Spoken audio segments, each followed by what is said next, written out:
Welcome to Season 3 of the Knack for Business podcast. Over 390 episodes strong, we're here to ignite your entrepreneurial spirit with fresh insights, networking gems, and creative strategies that elevate your game. From an audience perspective, how can you grow your business without burning out or doing everything yourself? And that's exactly what Jessica will talk about today, how smart outsourcing creates more time, peace of mind, and long-term profit. If you're feeling stretched too thin, this episode is your invitation to stop surviving and start scaling.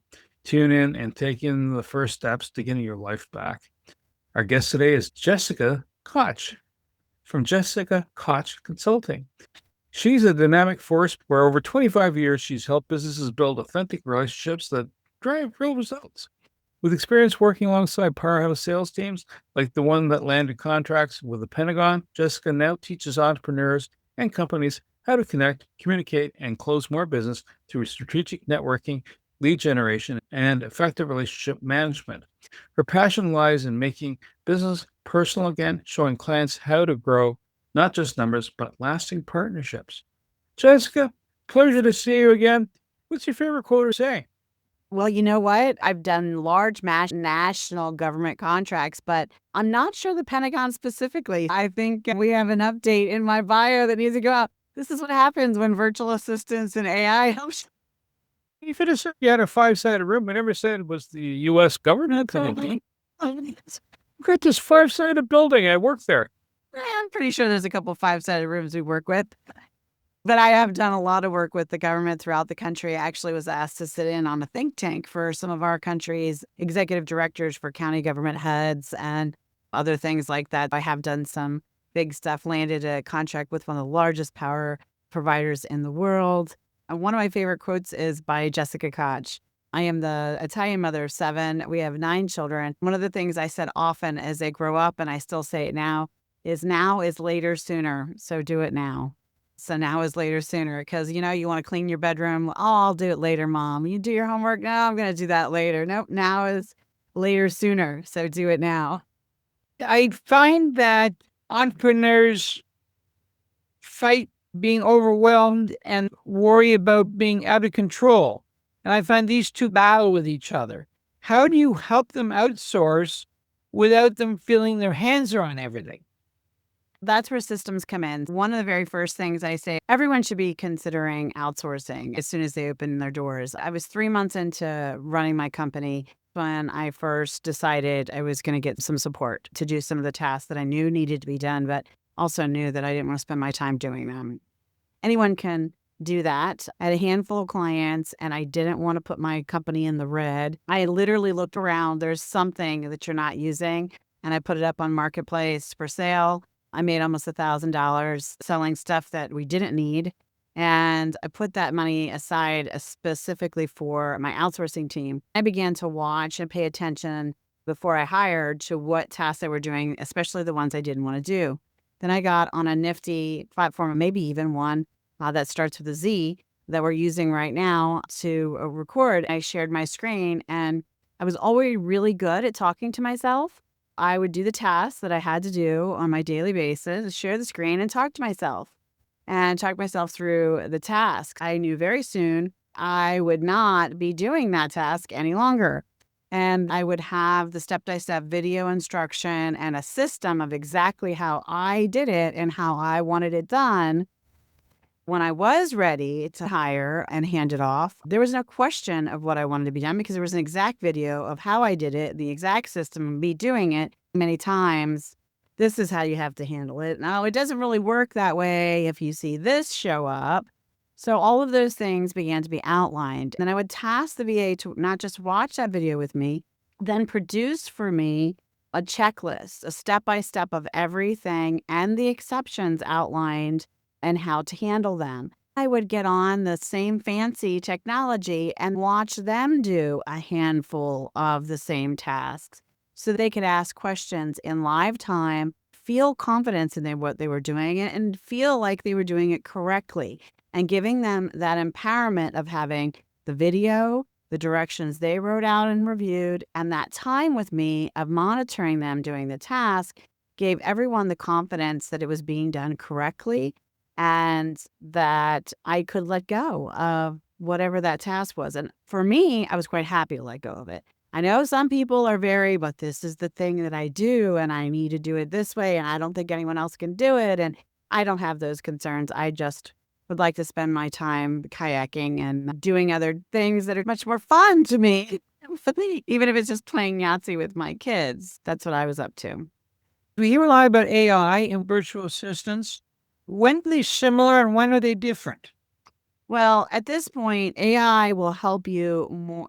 AI and software technology that's been around a long time, all different kind of funnel tools or CRM systems, or there's all kinds of automation that existed even before we began to say AI in front of everything.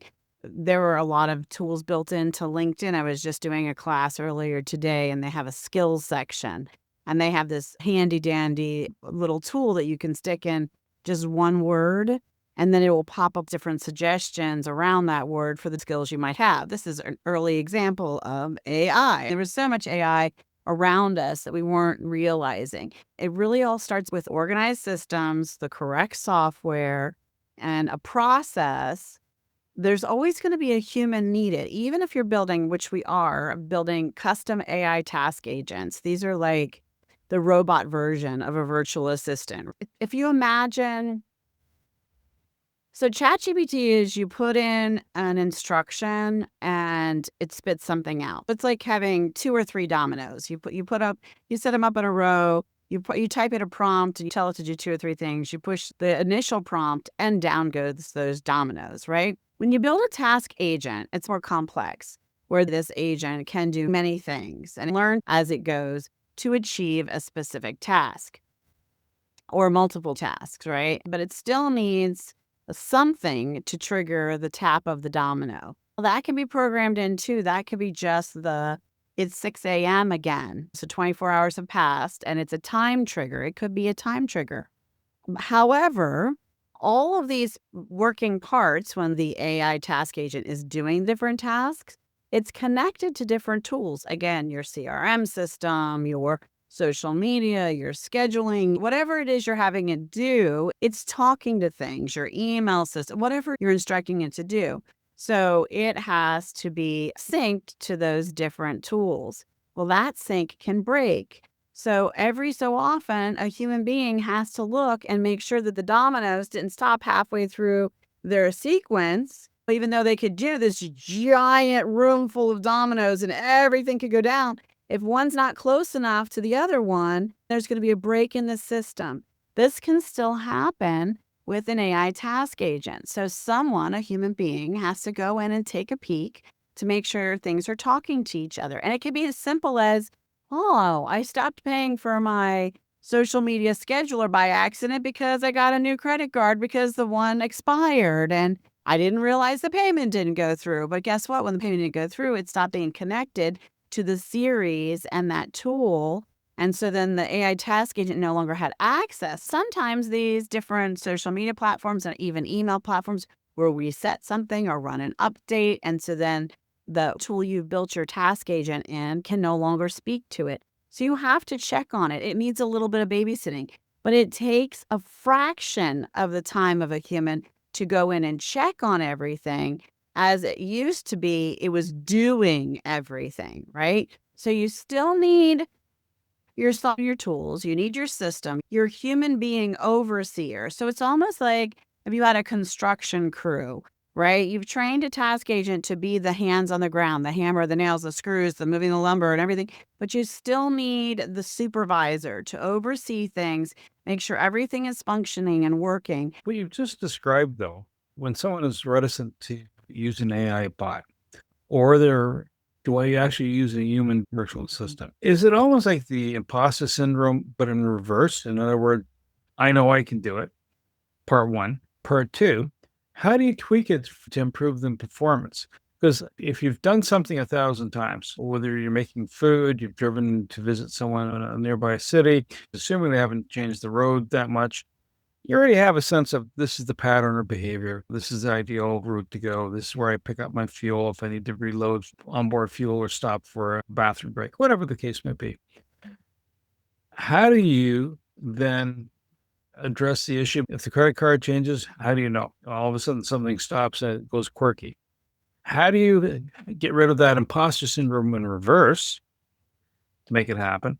And how do you tweak it over time? Like things evolve. If I do this, it might improve things. I think I'm not sure about imposter syndrome, but I know about making it authentic and truly keeping human relationships into the equation, whether you're outsourcing to a virtual assistant or using software technology or actually creating AI task agents. One of the things is communication. Talk to your community and the people you're serving. Let them know how you plan on using automation and AI and virtual assistants, why you plan on using it, and how exactly that serves them. All those hows and whys should be how it helps you give more of you to them, but they hopefully care about you too, and they want you to have a life. This is the balance I can give. And I can give you at this value, at this reasonable price point for you. And here's all the things I can offer, and here's how I'm going to offer them. Here's what's going to be automated through software. Here's what my VA is going to take care of. Here's what some AI is going to take care of for you in our community. And here's where you get me. Spaces that you and I are human connected with our real relationship, giving value that matters. When you can communicate it that way and say, hey, I've got this an accountability program, and I want it to be the best it can be for you. And if you check off that you want poked 3 times a day to make sure you're on track for your daily goals, then AI is going to send you a text asking on yours, checking on you with your specific goals. And it can even have a conversation with you.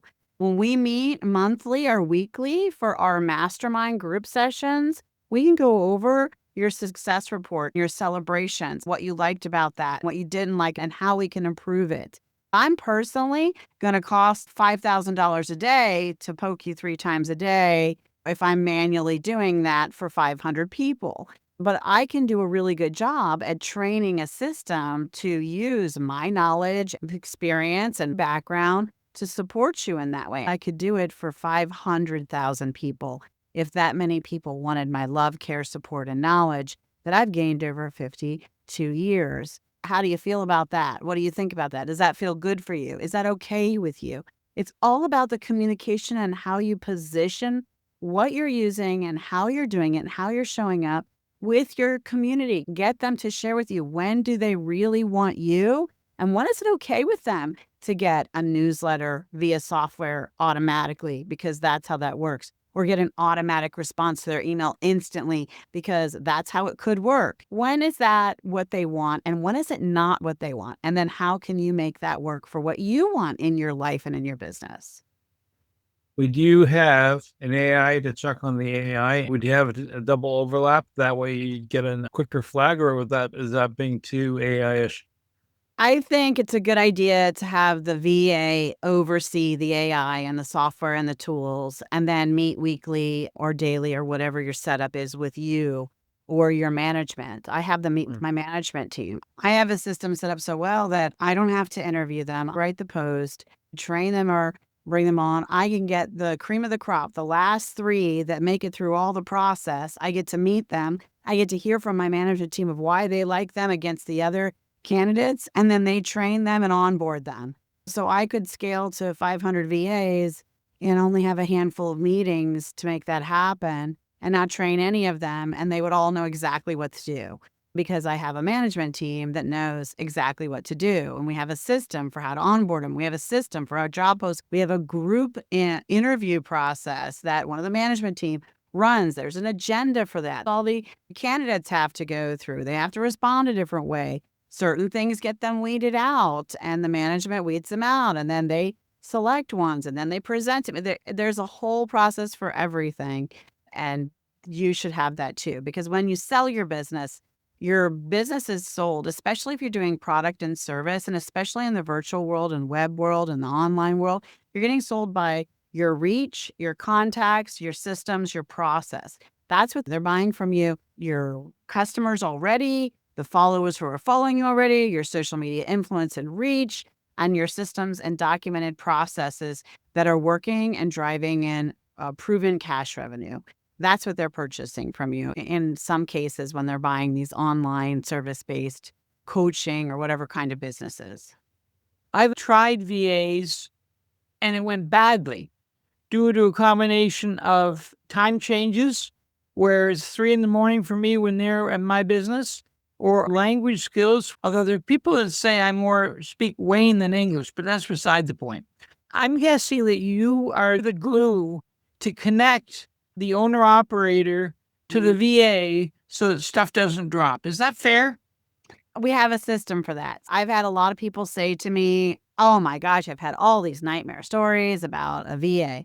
My belief is 6 or 7 out of 10, it's whoever's hiring's fault. There are probably some true horror stories out there. I've been doing this almost 10 years. I haven't seen any myself, not that I can speak of, because it's about communication, how you treat them, how they understand, how you teach, and how you have the patience of cultural differences. One of the most wonderful and brilliant things about many of the people I work with from many of these other countries is they have a work ethic like none I've seen.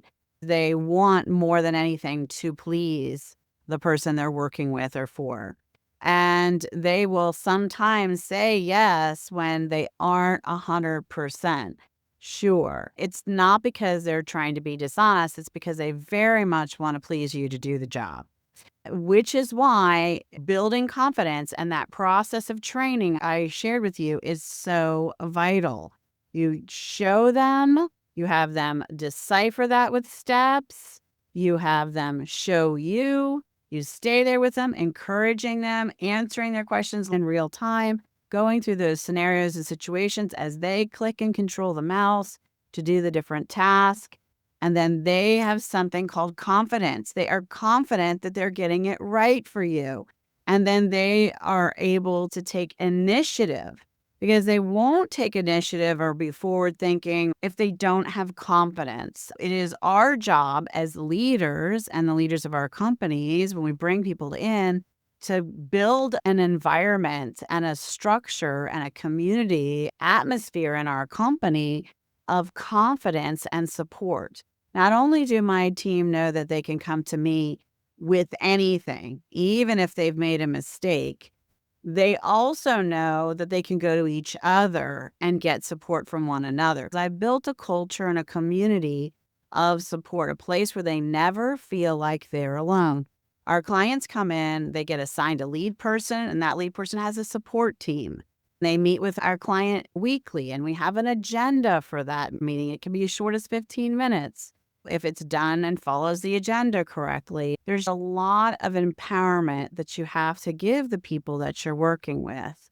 And that's really important. One of the best compliments I ever got from a client was I went to the client and said, so-and-so, your team member, reached out to me because they think they made a mistake, and this is how we would like to address it or correct it or see what we can do to move forward to fix this. And she was so impressed that I had a team member that was comfortable enough to me to come to me and admit her mistake prior to the client ever catching it, and knowing that the kind of relationship I must have built with that team member and that safety I gave them and made them feel.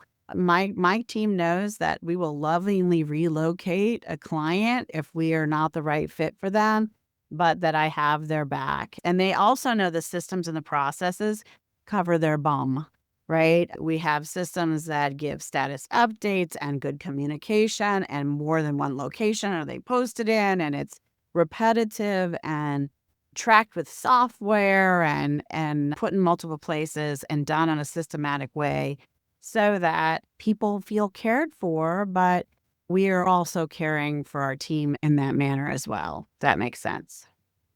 Jessica, one thing from dealing with many entrepreneurs is a lot of them are addicted to dopamine. They're used to actually doing it rather than talking about it. And all of them will give you FaceTime that they want to invest all these hours in training, but they don't give them to you. How do you help the owner get to the stage where he surrenders enough when he's the problem? A lot of times I will join the team meetings to make sure that, because my team will come to me and tell me if they're having trouble completely understanding a project. And so I'll come in and get the clarification. And that, because of my sales and marketing background, 9 times out of 10, whatever task, because we're looking to do tasks that create revenue for them. I want you to have a high return on investment. So I suggest a lot of the tasks that I know are going to be the micro tasks behind the scenes that are going to drive revenue into their bank account.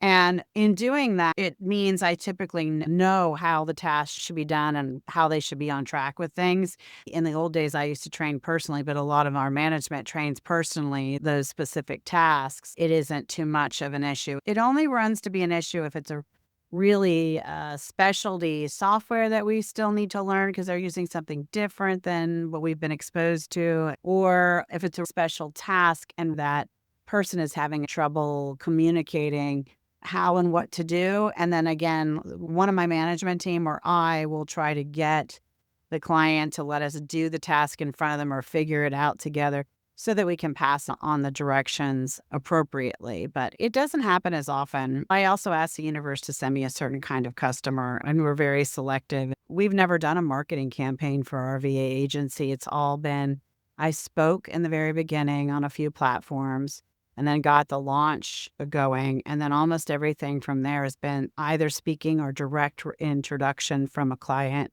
or someone who knew me. So they've been pre-filtered by the universe, if you would, through brilliant, beautiful people, so that I only end up with brilliant, beautiful people as people I get to the honor of working together with to support them. So, Were you your first customer? oh yeah, of course I was. I was 3 months in. The true story is I was 3 months in. It was a Wednesday afternoon. We had just walked on the water. My husband had made dinner. We were sitting in the other room playing Yahtzee. And while I was playing Yahtzee, I was thinking, oh, I went to that virtual networking thing. I need to make sure I go pull all the stuff out of the chat, connect with everybody on LinkedIn, send them all a nice meeting you. And I was like, oh, I want to be present and here right now. I got to hire someone to do all those things because I don't want to do those things. And so I did what I said. I immediately started looking for what we didn't need, put it up for sale, and hired my 3 people right away. I always hire in threes minimum. So I hired 3 people right away. What type of tech stack do you use to help keep everything together? So we use Trello to track projects and tasks for each individual client, the free version. And we use Clockify to track time. I use a technology called GoLance for where I find a lot of my people and how I pay. It also does time tracking and screenshot tracking of projects and tasks. We give Clockify reports to the clients, and that tracks everything by minute, and it gets a detailed of what tasks they're doing. And we started using AI right away, only with clients that wanted us to. But we used AI to find the right hashtags and to find a caption, to help with article outlines, and then tweak them with the client's personal words and work. We started using some of the technology for email sequences and for the first draft round, only when the client wanted us to, because it was very new technology when we first started doing it. But we've been at this a hot minute before it was trending. Is there a favorite industry you like working with, or a series of industries you like working with versus others? Yeah, I love working with business professional coaches that are writing books and creating online courses and speaking. That space in that world, because I have spoke so much and I've done so much of that myself. I have many contacts and leads and support, and I just understand that world really well. That gives me a lot of joy to help them succeed because so many of them are struggling. I think we have more speakers, authors, and coaches now than ever before. If there were a hockey stick chart, I'm pretty sure that's what it would look like, right? Over the last 5-10 years, it's a drastic increase. And, when the world shifted a couple of years ago, I think that was a very high incline of that category of people. They suddenly began to find themselves. I've even seen, from my perspective, in my opinion, the world of energy and spirituality and all of these pieces have expanded from the movement we went through and that we're going through as we transition as a world and a society and a humanity, us earthlings. Wow. The thing just got way deep. He talked about the Alice in Wonderland rabbit hole. I live there, honey. 2 questions. Let's assume that you've got to do something. One, how much dollars should you be at least putting aside, either with you or with the project, even if it's not you? How many dollars should they put aside? And how much time should they wait to let it happen instead of ripping up the garden to see what's growing every day? My first advice is to evaluate the project. Is it an important project? Is it going to make you money? Have you talked to your community? Have you run some sort of survey or test to understand that there are people looking for this product or service or whatever project we're about to launch? And then you take the only way to get a true estimate of what it's going to cost is to manage out the steps and then do a fragment of it. And so say you know that you want to reach 5,000 contacts. Okay, so take 2 hours. This is the process for the VA to reach those contacts. They're going to put them in the CRM system, make a note, and they're going to email them the free gift to try to get them tagged so that they can opt in, so that they can get their text message and their email sequence every 2 weeks for the next 5 years. I often create an outside spreadsheet from the CRM system, especially if I'm testing in the VA as well, right? If this is a new VA, you work on a spreadsheet. They put a time tracking time in. They say the date and the time. They started at row 12 and then worked for 2 hours and ended at row 34. X number of contacts during their 2-hour time. And that all goes into the spreadsheet. The spreadsheet itself can be imported into the CRM system and mapped correctly with a push of a button. If you're beginning to figure out a project, this gives you an idea. If you want to achieve 5,000 of those contacts, how long does it take over the course of 2 hours for a VA to do 10 or 50 or 100? Then you can do the math depending on how much you're paying that team member. So we think we need 5,000. It's taking them this X number of hours to do this many people. It's all a math equation here. So passwords. Oh, passwords. How do you manage the security, integrity, but not only passwords? Here's my social media. Here's my email system. Password. I guess you don't go touch banking then, right?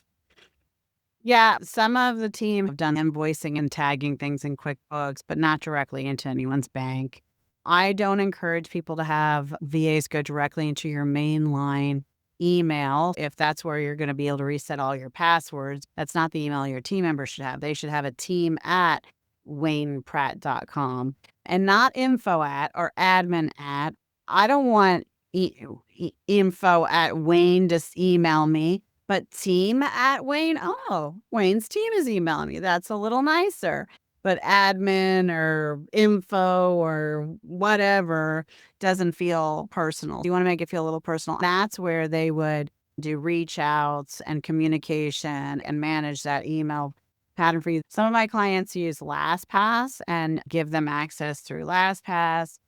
Most of the platforms, social media wise, have somewhere in the platform, not all of them, but some of them, a place to put an admin and add an admin appropriately in a way that the software allows. The same with CRM systems. There's a place to add a team, add a staff. Same with Canva, same with lots of places. The number one thing you need to do, because truthfully, you can have the best VA on the planet. If your VA's email or something gets hacked, then everyone's still hackable. The NSA has been hacked, so nobody's going to get away with hacking. Hack shouldn't be your concern. Recovery should be your concern. How are your systems and processes set up so you could easily recover from whatever it is that happened? A virus, a malware, wackadoodle, or even a platform that says, oh, you broke the rules. But I didn't break the rules, but they said you broke the rules, so now you're off the platform, and guess what? All that's gone. Backing everything up, having a system in an organized way that you back things up, but actually can recover it. Your Google Drive, for example. If you have a Google Doc or an Excel sheet in there and you need to download it and export it as a usable thing, you need a way to truly and compatibly back your stuff up. One of the worst places people don't back up is their Canva, and it's hacked all the time. I know people who, none of our clients, thank God, but people's Canva has been hacked, and someone just for giggles deleted everything. Can you imagine years and years of all your posts, banners, PowerPoint presentations, and ebooks? If you don't have that downloaded, exported, and backed up in another place that is actually a usable presentation, an ebook, and image, then you're in trouble.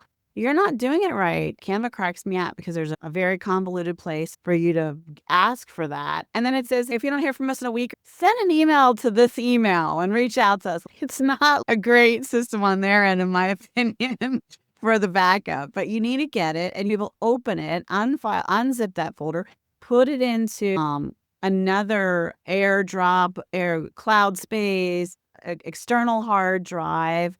You need backups for your backups, man. External hard drives can go bad. Clouds can, get stormy. I mean, wait a second.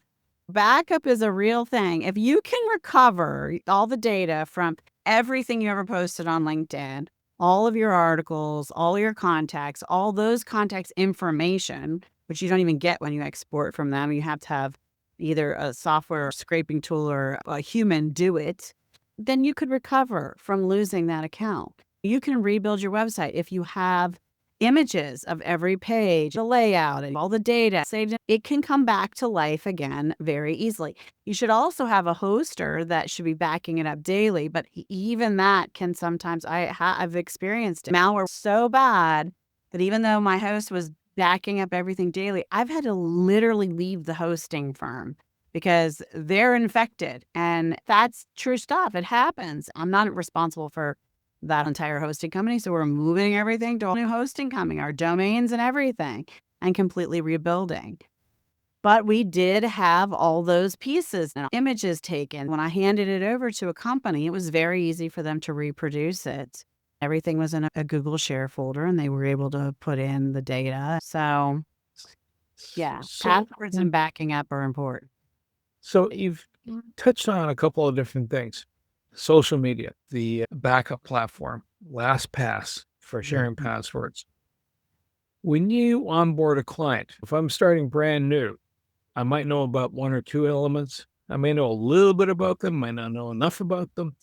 Do you do a kind of an education piece for either your VAs and or your clients, or they're already an existing client and they go, you know what, Jessica, I want to play in the podcast space.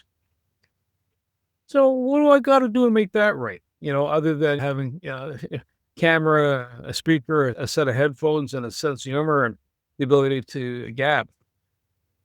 There's a tech stack behind it. Do you help edify them? Do you help introduce new elements to their space? I go through lots of different things. I try to understand a full picture of what they have already and have them use what they have in place if it's possible, unless it doesn't make huge sense. I really believe people should start where they are. 90% of us have software and access to software that we either own or pay for that we're not leveraging to its fullest capacity, much like our brains. I typically start there. We do a 2-hour onboarding session when a client starts with us so we can evaluate what tasks should they be doing, what's the highest return on investment, what software are they using, what software will the team need access to it? How is the client comfortable having them have access? The first thing we do is a backup plan. Anything my team is touching, everything by my rules has to be backed up. And I usually supervise that even because I want to make sure it's backed up correctly and that the client understands where things are, how to find them, and how to recover them. We do a lot of that. Once a quarter, I offer it because we have a lot of clients and they'll take me up on it, but I do a strategy session with them to see what are their big goals for this quarter? What new things are they trying to do? How can we make sure the team is efficiently using their time to help you succeed with those goals? I had one client who wanted to monetize her podcast. She says, I know you monetize yours. How do you do that? We set up their whole system to monetize their podcast and made the changes. I got a panicked call the very first time. She got her first payment. I said, this is not a time to panic. This is a celebration call, and here's what happens next. You just got to get used to the flow in the system. There have been many more dollars that have come in after that. I had a client and we were talking about memberships. I helped her set up a membership program that's more open-ended where she could have long-term residual revenue. When she got her first client for the memberships, that was exciting. I've definitely had an impression and influence on helping clients focus on revenue generating opportunities. It's easy to get lost in the creativity and the doing of all the doing and forget about how is that affecting the end goal or the bank account. You can do a lot more when your bank account's full than when it's not. When you are working with your clients and your VAs, do you use formal code of conduct? Do you make sure that promises made or promises kept on both sides? I have a When I work with clients, I have a standard agreement. I mean, we have contracts. We're a real live grown up business. We use all of the legal stuff. So if that's what you mean, we have a process for all of that too. So at the end of the day, someone signs up.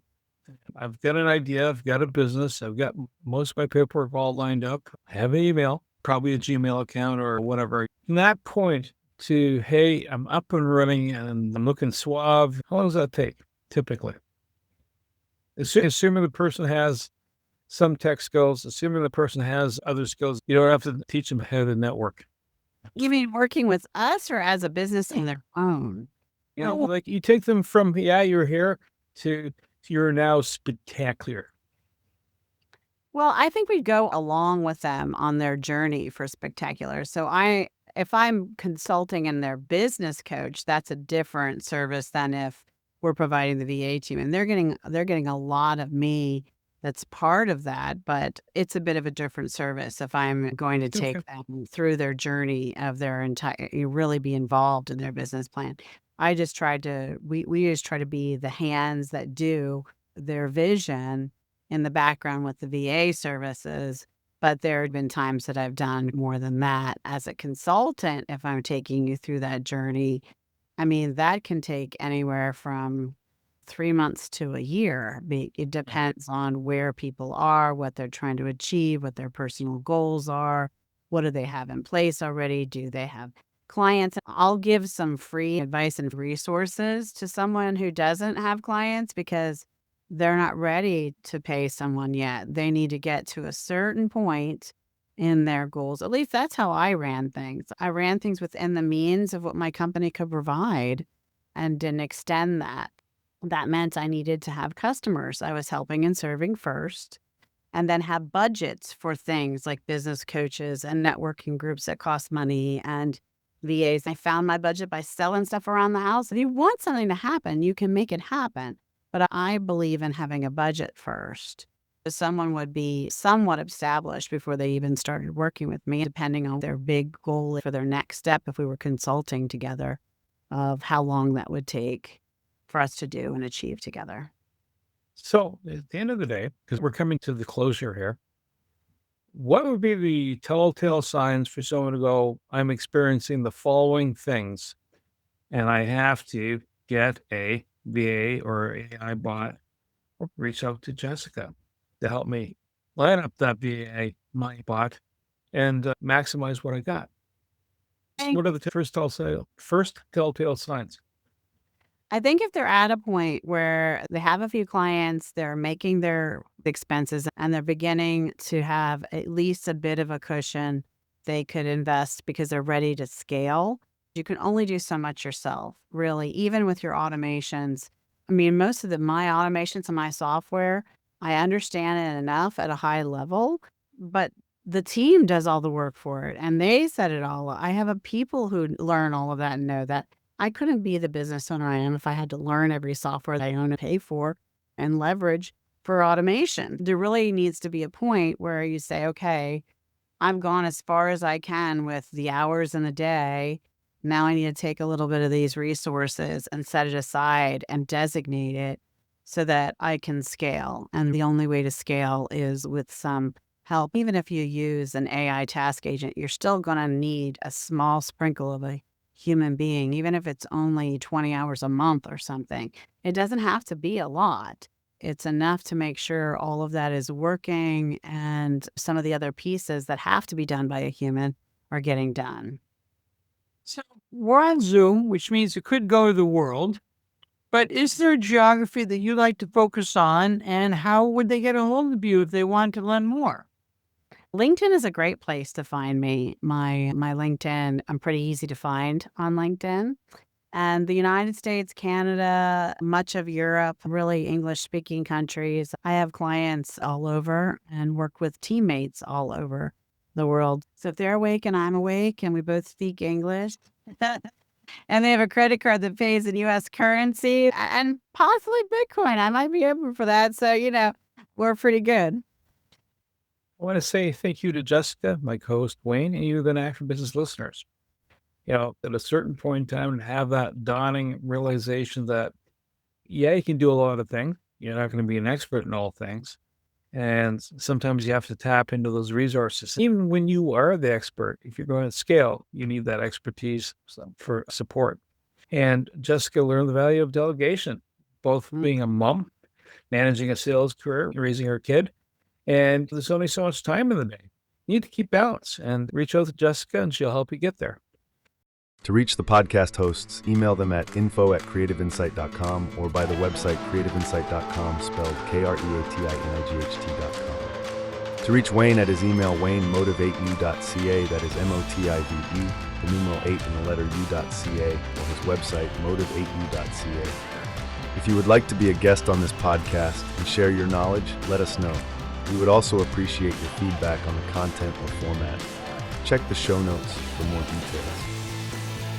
For these podcasts, we like to acknowledge the support and thanks to the following people: Carl Richards from Podcast Solutions Made Simple, a renowned podcast expert; Fred Crouch, who is the Property Wizard podcaster, where Bernie is a co-host; Jovan Strika from Hive, a co-working space that is more than just a space; then Melanie Weber, Bernie's invaluable business partner; and Wayne Pratt from Motivate You Inc., who serves as both a coach and co-host of these podcasts.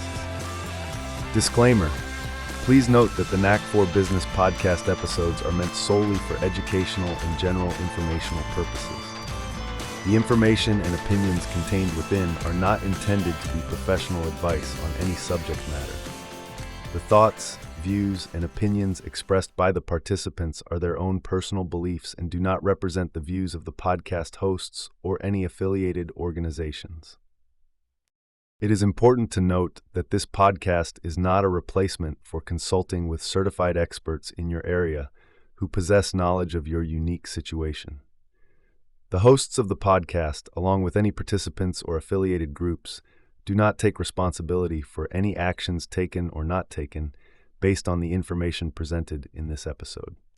It is highly recommended that individuals seek guidance from their own personal advisors in fields such as accounting, law, or other pertinent areas prior to undertaking any actions or making decisions that may impact their financial, legal, or other aspects of life.